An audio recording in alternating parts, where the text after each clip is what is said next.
Hello all, welcome back to the channel and welcome to the course on differentiability। देखो अपने last lecture के अंदर differentiation of a function with respect to another function को समझा था। इस lecture के अंदर बात करेंगे डिफरेंशिएशन ऑफ इम्प्लिसिट फंक्शन। तो डालिए हेडिंग सब लोग, डिफरेंशिएशन ऑफ इम्प्लिसिट फंक्शन। तो देखो, इसको समझने से पहले ये समझना जरूरी है कि बच्चों ये आखिर इम्प्लिसिट फंक्शन क्या होता है ना, कि इम्प्लिसिट फंक्शन क्या होता है ना। तो सपोज देखो, कोई भी फंक्शन, ठीक है, इफ एक कोई भी डिफरेंशिएबल फंक्शन, अच्छा डिफरेंशिएबल फंक्शन का क्या मतलब है, जो डिफरेंशिएबिलिटी कंडीशंस को सेटिस्फाई कर रहा है, राइट। तो if a differentiable function y equal to Y X, है ना, वाई एक्स की फॉर्म में, एक्स की फॉर्म में सेटिस्फाई द इक्वेशन, है ना, कोई भी फंक्शन, डिफरेंशिएबल फंक्शन जो इस इक्वेशन को सेटिस्फाई करे, है ना।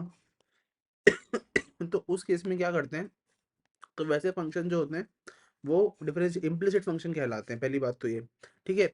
और दूसरी बात कि उसको जब डिफरेंशिएट करते हैं तो कैसे करते हैं, अपन क्या करते हैं ना, कि जो x की टर्म्स है उनको डिफरेंशिएट कर देते हैं keeping y as a constant, है ना। मतलब डिफरेंशिएट करते हैं with respect to x considering y as a function of x, है ना, कि y को हमेशा x का फंक्शन मानते हुए पूरी इक्वेशन को, देखो x और y की फॉर्म में इक्वेशन होगी, मतलब उसमें x की टर्म्स भी होगी और y की टर्म्स भी होगी। जहां जहां x की टर्म आएगी उसको डिफरेंशिएट कर देंगे with respect to x, right. और जहां जहां y आएगा वहां वहां उस y को अपन फंक्शन ऑफ x मान के डिफरेंशिएट कर देंगे, है ना। और इस तरीके से अपन इस इक्वेशन मतलब D by D X of F X Y को सॉल्व करते हैं, right, for D Y by D X, है ना।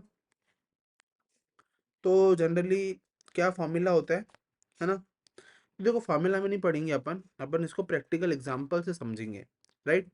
तो देखो एग्जांपल देखो इसका, सपोज मेरे पास है कि find D Y by D X if X cube plus X square Y plus Y square बराबर जीरो। अब देखो यहाँ पे कुछ ऐसे फंक्शन भी है जिनके अंदर प्योरली एक्स की टर्म्स है, कुछ ऐसे फंक्शन भी है जिसमें प्योरली वाई की टर्म है, और कुछ ऐसा टर्म्स है जिसके अंदर एक्स और वाई दोनों प्रेजेंट है।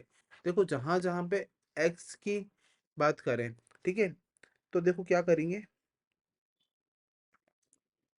है ना। देखो इसको समझते हैं, सबसे पहले इसको डिफरेंशिएट करेंगे तो ये आएगा three X square chain rule से, प्लस अब देखो यहाँ पे क्या करेंगे, इसको करेंगे तो ये आएगा टू एक्स वाई, और फिर y का डिफरेंशिएशन, है ना, y का differentiation D Y by D X, ठीक है, ये हो गया, प्लस का टू वाई और y का differentiation D Y by D X, right, है ना। इस तरीके से ऐसे ही होगा, क्या लगता है, क्या लगता है बच्चों, ऐसे ही होगा। हाँ, कहीं गलती तो नहीं कर रहे कुछ, है ना।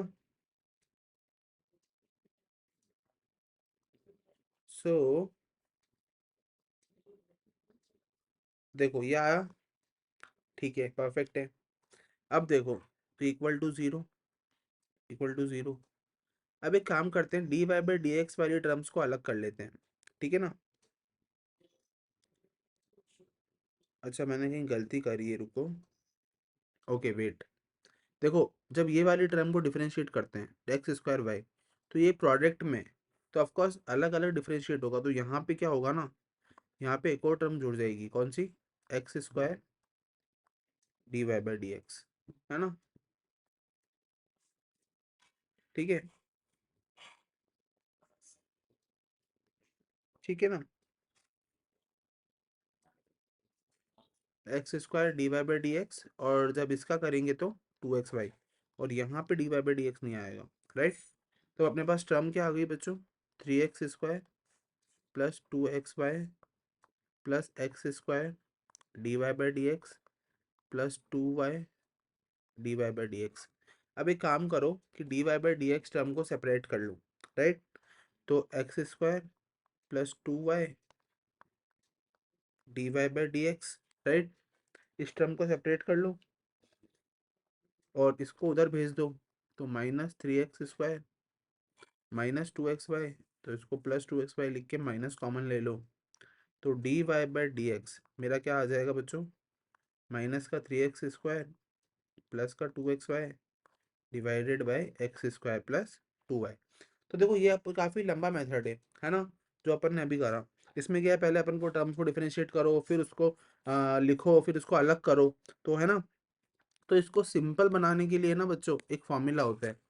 देखो फॉर्मूला क्या कहता है, फॉर्मूला ये कहता है कि डिफरेंशिएट कर दो f को, right respect to x keeping y constant. मतलब इस f फंक्शन को डिफरेंशिएट कर दो राइट रेस्पेक्ट टू x के रेस्पेक्ट में keeping y as a constant, और उसको डिवाइड कर दो कि किससे, कि differentiation respect to f right respect to y keeping x constant, है ना, इस तरीके से। तो जब इस तरीके से अगर अपन देखेंगे तो अपने को काफ़ी आसान लगेगा ये फॉर्मूला, ठीक है ना। तो ये फॉर्मूला काफ़ी हद तक यूजफुल है इस लेक्चर में और इस कंसेप्ट पे, right. So thank you so much and have a nice day. Thank you.